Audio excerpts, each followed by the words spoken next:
یہ اس وقت جو میرے ہاتھ میں کتاب موجود ہے المواہب للدنیا، یہ آج سے 500 سال پہلے لکھی گئی۔ کتنا عرصہ؟ سارے بولے کتنا عرصہ؟ 500 سال۔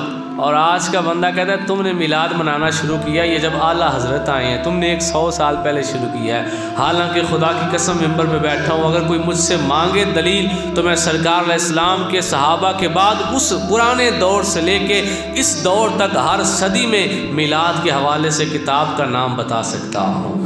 میں باقاعدہ کتاب کا نام بتاؤں گا، اس کے مصنف کا نام بتاؤں گا، کس بندے نے لکھی، کس سن میں وہ فوت ہوا۔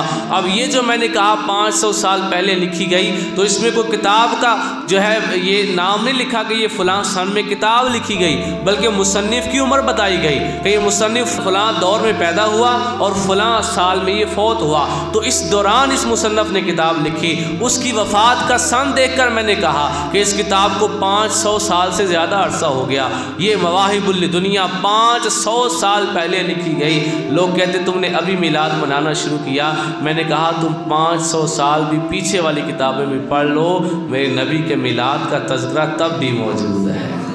تو میلاد ہم نے آج نہیں منانا شروع کیا، یہ پیچھے سے چلتا آ رہا ہے، یہ تابعین کے دور سے، تبع تابعین کے دور سے چلتا آ رہا ہے۔ اور صحابہ کی تو میں نے ویسے ہی آپ کو پچھلے جو ہے وہ جمعہ ایک بہت ڈیٹیل اس پر بحث کی تھی۔ ہم میلاد جب مناتے ہیں تو ہم اپنے نبی کی آمد کا جشن مناتے ہیں، اپنے نبی کی آمد کا استقبال کرتے ہیں۔ کیا کرتے ہیں؟ استقبال کرتے ہیں۔ اور لوگ کہتے ہیں تم یہ بدعت کرتے ہو، میں کہتا ہوں یہ تم ہمیں کہہ رہے ہو کہ یہ بدعت ہے جو ہم 12 ربیع الاول کے دن ویسے بھی پورے ملک کو چھٹی ہوتی ہے۔ دیکھیں نا جہے کرم والے نہیں مناتے چھٹی تو انہوں نے بھی ہوتی ہے نا، وہ وکری گل گھر لمے پے رہے نے باہر نہیں جانا، نہ باہر نہیں جانا، باہر بدعت بھی ہوتی ہے، استغفر اللہ میں باہر نہیں جانا۔ تو میں نے وہ پچھلے جمعہ بتایا تھا جو میلاد مناتا ہے اس پہ رب فخر کرتا ہے، اسے رب سلام بھیجتا ہے، تو رب چاہے تو جس کو اسی کو سلام بھیجتا ہے۔ جو گھر میں سویا رہے وہ اپنی مرضی سے نہیں سویا، اسے رب نے اپنے سلام کے قابل ہی نہیں سمجھا۔ یار وہ چھٹی تو اس کو بھی تھی، جو بھی کام وہ کرتا تھا، جب پورے ملک میں چھٹی ہے تو اس کو بھی چھٹی ہے۔ اب وہ گھر میں لیٹا رہا، لوگ باہر میلاد مناتے رہے، وہ گھر میں لیٹا رہا، پتہ چلا رب نے اسے اپنے سلام کے قابل ہی نہیں سمجھا۔ اگر سمجھتا تو اسے باہر بلا لیتا کہ تو بھی اس خوشی میں شامل ہو جا، جہاں اتنی دنیا نہا رہی ہے اس رحمت کے اندر، اس کے اندر گوتے لگا رہی ہے، سب کے اوپر رحمت کی چادر اللہ نے ڈالی ہوئی ہے، تو بھی اس کے نیچے آ جا۔ لیکن رب نے اسے اس قابل سمجھا ہی نہیں۔ اگر رب سمجھتا تو وہ بھی باہر آ جاتا۔ تو یہ سمجھتا ہے میں نے بڑا کام کیا، میں میلاد کی جشن میں نہیں گیا، اور تو نے کوئی کام نہیں کیا، تجھے رب نے بلایا ہی نہیں ہے۔ تجھے رب نے بلایا ہوتا تو بھاگتا ہوا جاتا۔ دیکھیں نا کوئی ایم پی ایم این اے آپ کو شادی کا کارڈ دے دے، آپ دکھاتے پھرتے ہیں دیکھو بھائی مجھے ایم این اے نے بلایا ہے، دیکھو میں فلاں کے گھر جا رہا ہوں، اور اللہ بلائے اور تو نہ جائے، ایسا ہو کیسے سکتا ہے؟ اس نے تجھے اس قابل ہی نہیں سمجھا، اس نے تجھے بلایا ہی نہیں۔ پتہ نہیں کون سی بڑی غلطی ہو گئی تجھ سے کہ اس نے باقی سارے کاموں میں تو چلا جاتا ہے، اپنے نبی کے میلاد کی محفل میں اس نے تجھے نہیں آنے دیا۔ تو پتہ چلا تجھے رب نے پسند ہی نہیں کیا۔ تو میں جو بات کر رہا تھا کہ صحابہ نے سرکار علیہ السلام کا استقبال نماز کے اندر کیا۔ کس کے اندر کیا؟ اب دیکھیں میں عرض کر رہا تھا کہ ہمیں چھٹی ہوتی ہے، ہم فری ہوتے ہیں، اور ہم اس وقت بھی جب کسی نماز کا ٹائم بھی نہیں ہوتا، صبح 7-8 سے لے کے 11 بجے تک لوگ جلوس نکالتے ہیں، بالکل فری ہوتے ہیں، اور لوگ کہتے ہیں کہ یہ جو میلاد کا جلوس نکالا یہ انہوں نے ٹائم ضائع کیا، سارا کچھ کیا ہے۔ صحابہ نماز پڑھ رہے تھے۔ کیا پڑھ رہے تھے؟ اور نماز فرض ہے، اللہ تعالیٰ کا فرض ہے، اور اللہ کا فرض ادا کر رہے تھے، اپنے نبی کا استقبال کیا۔ کیسے کیا؟ آئیں سنیں، آپ کا دل خوشی سے مہک اٹھے گا۔ بنی عمر بنی عوف کا جھگڑا ہو گیا، سرکار علیہ السلام ان کی صلح کروانے کے لیے تشریف لے گئے۔ بخاری شریف کے اندر یہ حدیث پاک موجود ہے، میرے نبی علیہ السلام نے حضرت بلال سے کہا بلال اگر میں وہاں سے لیٹ ہو گیا تو ابو بکر کو کہنا کہ وہ میری جگہ جماعت کرائے۔ اور یہ آخری دنوں کا معاملہ نہیں کہ نبی پاک علیہ السلام جب وصال فرمانے والے تھے تب انہوں نے حضرت ابو بکر صدیق کو مصلی پہ کھڑا کیا، یہ پہلے کا واقعہ ہے، یہ پرانی بات ہے۔ حضرت ابو بکر صدیق سے حضرت بلال نے کہا کہ سرکار علیہ السلام نے فرمایا تھا اگر میں لیٹ ہو جاؤں تو ابو بکر کو کہنا وہ میری جگہ جماعت کرائیں، تو سرکار لیٹ ہو گئے ہیں ابھی تک نہیں پہنچے تو آپ جماعت کرائیں۔ حضرت ابو بکر صدیق مصلی پہ کھڑے ہوئے، جو ہی جماعت کھڑی ہوئی نبی علیہ السلام بھی تشریف لے آئے۔ قربان جائیں ان صحابہ کی عظمتوں پہ جن کی مسجدوں میں میرے نبی آیا کرتے تھے۔ تو صحابہ نماز پڑھ رہے ہیں، سرکار علیہ السلام تشریف لے آئے۔ اب صحابہ کو پتہ تھا کہ سرکار علیہ السلام آ گئے۔ کیسے آ گئے؟ سرکار علیہ السلام جس گلی سے گزرتے وہ گلی بھی خوشبو سے مہک جایا کرتی تھی، اور ایسا کیسے ہو سکتا ہے کہ سرکار مسجد میں آئے اور صحابہ کو پتہ ہی نہ چلے کہ سرکار علیہ السلام آ گئے ہیں؟ تو سرکار تشریف لے آئے، صحابہ کو پتہ چل گیا کہ سرکار علیہ السلام آ گئے ہیں۔ اب صحابہ نے یہ نہیں کہا کہ بھئی ٹھیک ہے ہمارے نبی ہم بڑی عزت کرتے ہیں لیکن رب کی نماز پڑھ رہے ہیں، اب ہم مجبور ہیں، ہم کیا کریں؟ چپ چاپ کھڑے رہتے ہیں۔ سرکار آخری صف میں جو ہے وہ ایک مقتدی کی حیثیت سے نماز پڑھ لیں گے، باقی سارے آگے ہوں گے، سرکار پیچھے ہوں گے۔ یہ فیصلہ صحابہ نے نہیں کیا، انہوں نے کہا نماز بھی پڑھیں گے، اللہ کے نبی کا استقبال بھی کریں گے۔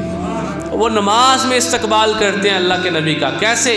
ہاتھ باندھے ہوئے تھے نماز میں، ایسے ہاتھ پہ ہاتھ مارا، دستک دی، ساتھ ملتے گئے، پنجابی جاکھاں دے سوڑے ہوندے گئے، جگہ درمیان میں بنتی گئی، ہر صف والوں نے ہاتھ پہ ہاتھ مارے، جگہ بنتی گئی۔ سرکار علیہ السلام پیچھے سے پہلی صف میں آ گئے، سب صفوں کو چیرتے ہوئے، چیرا نہیں، جگہ صحابہ نے بنا دی، نماز بھی نہیں توڑی کہ اللہ کی نماز پڑھ رہے ہیں، نہیں توڑتے، نماز پڑھتے پڑھتے ہر صف میں سے سرکار علیہ السلام گزرے، ہر صف والے صحابی نے رستہ دیا، ادھر والے نے بھی، ادھر والے نے بھی، اس نے دستک دی، پتہ چل گیا سرکار آ گئے ہیں۔ ایسے ساتھ ساتھ ہوتے گئے، اور ایک صحابی نے بھی یہ نہیں کہا کہ ٹھیک ہے یار نبی نے لیکن نماز پڑھ دو، میں تو نہیں پیچھے ہونا، میں تو اتنے کھلوتیا رہنا۔ وہ ساتھ والے نے ایسے کیا اور وہ نہ کیا، اگر ایک بھی ایسا کرتا تو رستہ نہ بنتا۔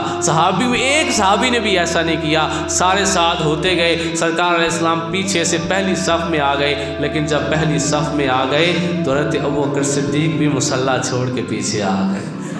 ابوبکر تجھے کیا ہوا؟ تو مصلی امامت پہ ہے، اور مصلی امامت سے بندہ پیچھے نہیں آ سکتا۔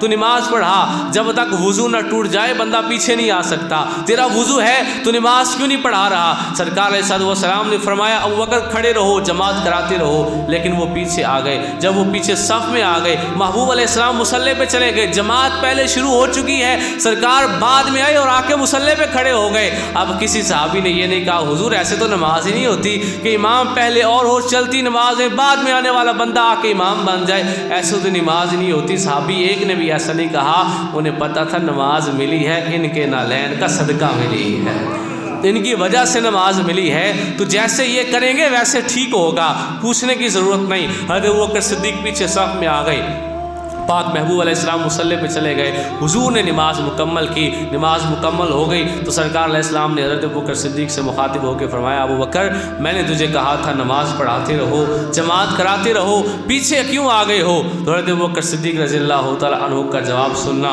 اور عاجزی دیکھنا۔ آج کا مولوی کہتا ہے میں بڑی نمازاں پڑھ لی، مجھے جشن منانے کی کوئی ضرورت نہیں ہے، بدعت فلانے ٹمکانے، نمازاں پڑھو یا کام ہونی ہے۔ ہم کہتے ہیں ٹھیک ہے نماز پڑھو، کام آئے گی، لیکن تب آئے گی جب تاجدار کائنات کی محبت دل میں ہوگی، ویسے وہ بھی کسی کام کے نہیں، نہ کلمہ بچائے گا، نماز بچائے گی، نہ سجدہ بچائے گا، نہ قرآن بچائے گا، نہ کوئی اور شے ہے جو تمہیں بچائے گی اگر دل میں محبت نبی موجود نہیں ہے۔ تو سرکار علیہ السلام نے حضرت ابوبکر صدیق سے پوچھا تم پیچھے کیوں آ گئے؟ حضرت ابوبکر صدیق وہ ہیں جو پوری کائنات میں انبیاء کے بعد پہلے نمبر کا عظیم انسان، کائنات کا کوئی بندہ انبیاء کے بعد حضرت ابوبکر صدیق سے افضل نہیں ہے۔ سب سے زیادہ فضیلت تمام انسانوں میں سے انبیاء کے بعد سب سے زیادہ فضیلت حضرت ابوبکر صدیق رضی اللہ تعالیٰ عنہ کی ہے۔ لیکن وہ آگے کہتے ہیں ما کانا لابن ابی قحافہ ان یصلی بین یدی رسول اللہ، کہنے لگے حضور ایسا کیسے ہو سکتا ہے اللہ کے رسول پیچھے ہوں، ابو قحافہ کا بیٹا آگے ہو، میں یہ نہیں برداشت کر سکتا تھا، میں آگے ہوں اور میرا نبی پیچھے ہو، میں اس لیے پیچھے آ کے آپ کو آگے کر دیا۔ تو بھائی صحابہ نے نماز میں استقبال کیا اپنے نبی کا، ہم سال میں ایک دفعہ بھی نہیں کر سکتے، ہم نماز کے باہر بھی نہیں کر سکتے، انہوں نے نماز کے اندر کیا، ہم نماز کے باہر بھی نہیں کر سکتے، انہوں نے فرض نماز پڑھتے ہوئے اپنے نبی کا استقبال کیا۔ حالانکہ نفل بھی آپ پڑھ رہے ہوں نا تو آپ جب تک اس کو کمپلیٹ نہ کر لیں اٹھ کے جا نہیں سکتے، اگر توڑنا پڑ جائے تو وہ نفل دوبارہ پڑھنا فرض ہو جاتا ہے.